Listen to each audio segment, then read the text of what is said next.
Hey guys, so today I have the Galaxy S6, the Galaxy S5 on an S6 port, and also the Galaxy S5 on an S6 port and the Galaxy S4 also on an S6 port in terms of UI, apps, and things like that. So let's just start them up here all at the same time and see the speeds when they're all running at the same time. So let's see here.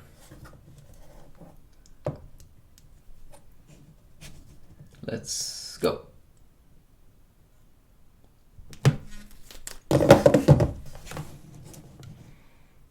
Great. And I'm also pretty sure that this S6 port at the moment is not available for the Galaxy S3, but for the Note 3 I'm pretty sure it's also available.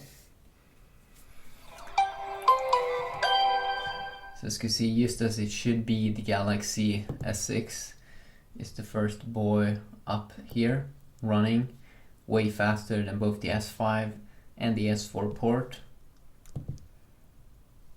But then we do get the S5 coming in here, and not that far behind we also do get the Galaxy S4.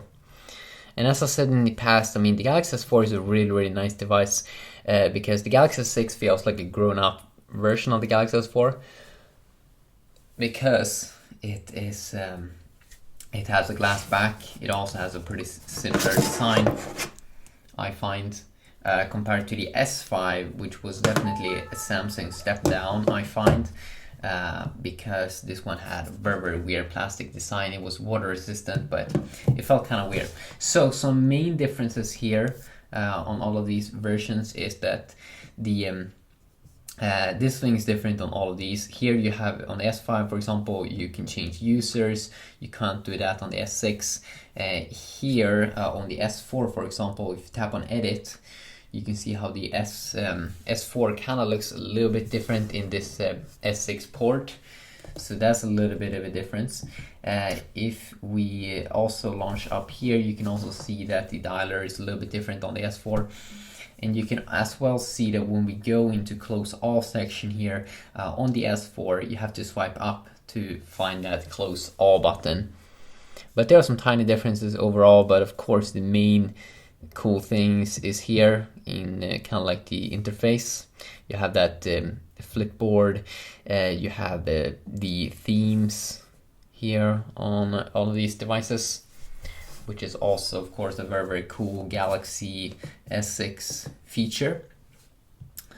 If we open up the app drawer here as well, you can see that on the S5 and the S4 you have an A to C, so sort alphabetically. That could definitely be a nice thing.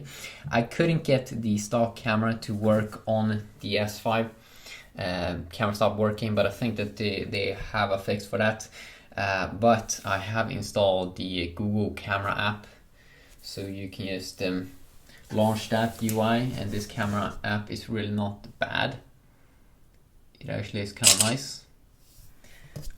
But on the both on the S4, of course, we have the stock Samsung camera working here, which is nice. And of course the UI here on the S6, which is also of course very nice. I might do some Geekbench tests and some Antutu benchmark scores here on these different firmwares, because that could definitely be interesting, or ROMs I guess I should say. But if you go into settings as well, same kind of UI here, go down to about device, about Android 5.0.2 on all of these devices, but Samsung is working on 5.1.1 for the Galaxy S6 and Galaxy S6 Edge. All of things available for the S6 Edge in some different regions here. So that is some interesting stuff.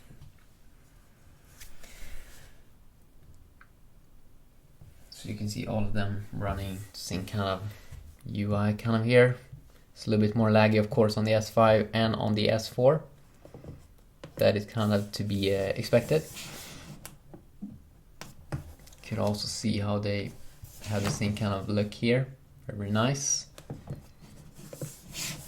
Also in terms of lock screen, you can see this one, sometimes my S5 has some kind of problem in terms of the screen going dark sometimes.